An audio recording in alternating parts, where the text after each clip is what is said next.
सुप्रभात बच्चों। Welcome to my YouTube channel fun with Hindi. तो आज हम लोग पढ़ने जा रहे हैं एकांकी संचय का दूसरा वाला लेसन, जो है बहू की विदा।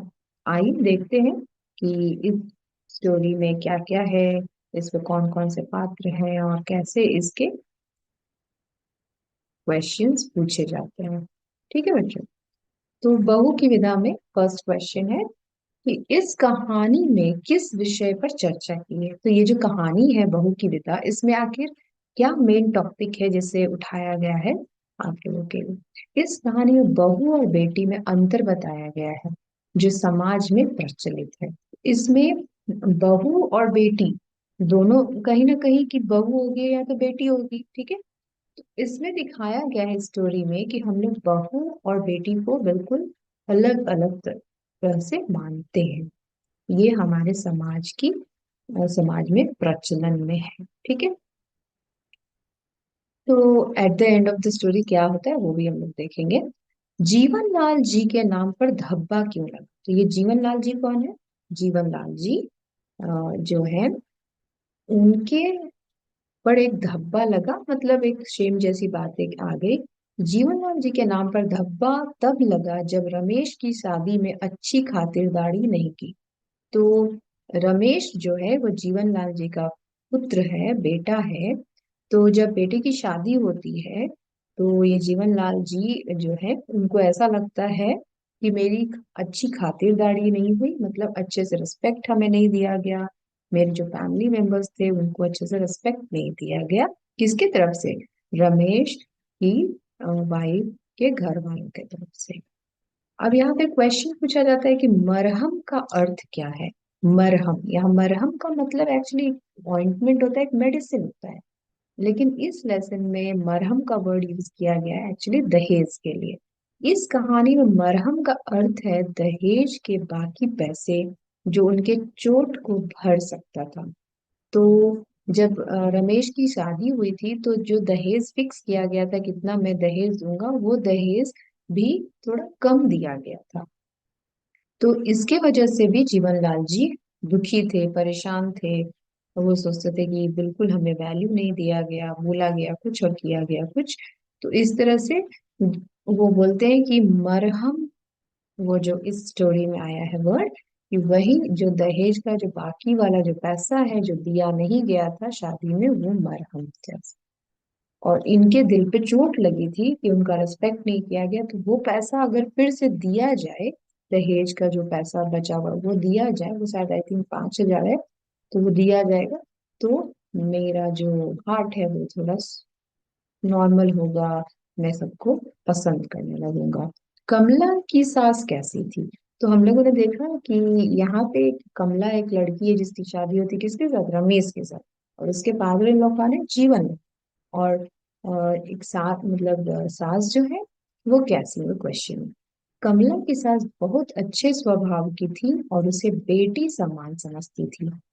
तो कमला जो है वो कैसा समझती थी? वो बिल्कुल अच्छी थी, उसे लगता था कि ये मेरी बेटी ही है। कमला को विदा कराने के लिए प्रमोद कौन सी बड़ी कीमत चुकाने के लिए तैयार हो जाता है। तो अब यहाँ पे एक नया कैरेक्टर आ रहा है, प्रमोद। प्रमोद जो है कमला का बड़ा भाई है। कमला कौन है? रमेश की वाइफ है।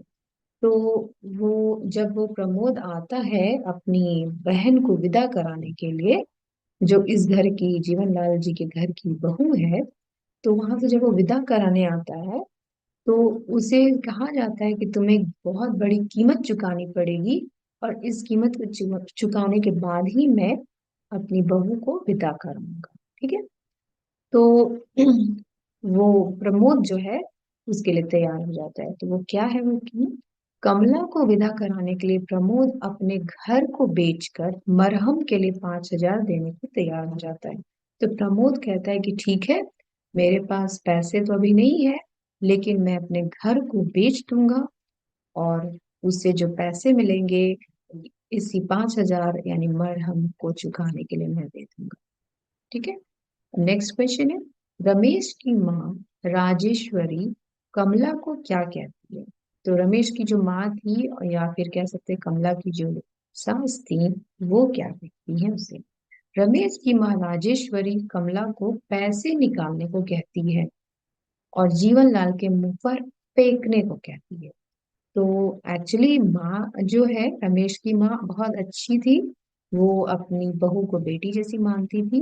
तो वो कहती है कि बेटी, तुम जाओ, पैसे जो रखे हुए हैं वहां से तिजोरी से पैसे निकाल लो और जीवनलाल जी, यानी कि अपने सास ने ससुर जी, उनके मुंह पर फेंक दो, मतलब उनको पैसा वो दे दो कि ये रहा आपका पैसा, इस तरह से। जीवनलाल लोभी किसे कहते हैं?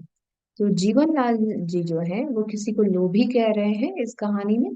जीवनलाल लोभी अपनी बेटी गौड़ी के ससुराल वालों को कहते हैं। तो गौड़ी जो है वो जीवनलाल जी की बेटी है, और उसे उसके फैमिली को कहते हैं, मतलब इन लॉज को कहते हैं कि वो लोग बिल्कुल ही लोभी हैं। क्योंकि वहां से भी सेम ही चीज होता है। रमेश जो है वो अपनी सिस्टर को लेने गया होता है कि ये लोग सावन में आएंगे और झूला झूलेंगे, और पहला सावन, शादी के बाद पहला सावन वो अपने नैहर में, मतलब माँ के घर में रहेंगे, मायके में रहेंगे, ठीक है।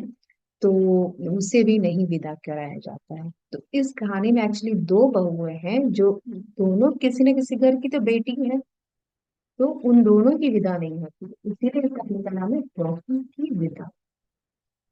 जीवनलाल को शराफत और इंसानियत की दुहाई कौन देता है? तो जीवनलाल जी जो है उनको कोई कहता है कि तुम तुम्हारे अंदर कोई शराफत या इंसानियत नहीं बची है। वो कौन है पर्सन? तो जीवनलाल जी को शराफत और इंसानियत की दुहाई उनकी पत्नी राजेश्वरी देती है।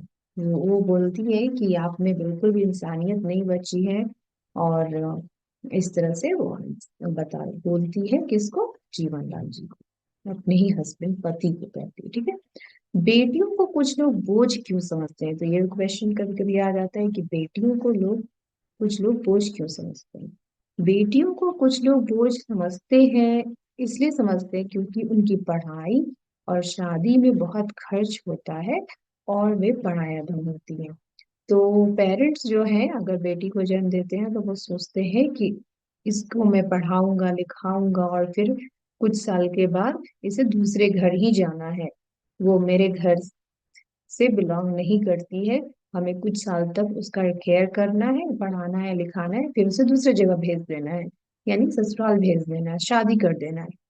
तो इसलिए ये सोचते हैं कि वो पराया धन है, मतलब दूसरे का धन है, इस पे मेरा कोई हक नहीं है।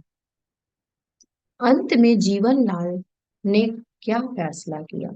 तो अंत में जीवनलाल समझ गए कि जो व्यवहार वो अपनी बहू के साथ कर रहे हैं, यानी कमला के साथ कर रहे हैं, वही उनकी बेटी के साथ यानी गौरी के साथ भी हो रहा है। मतलब दोनों साइड सेम ही प्रॉब्लम था। दोनों को अपने मायके जाना था, कमला को भी अपने घर आना था, और गौरी को भी अपने घर आना था।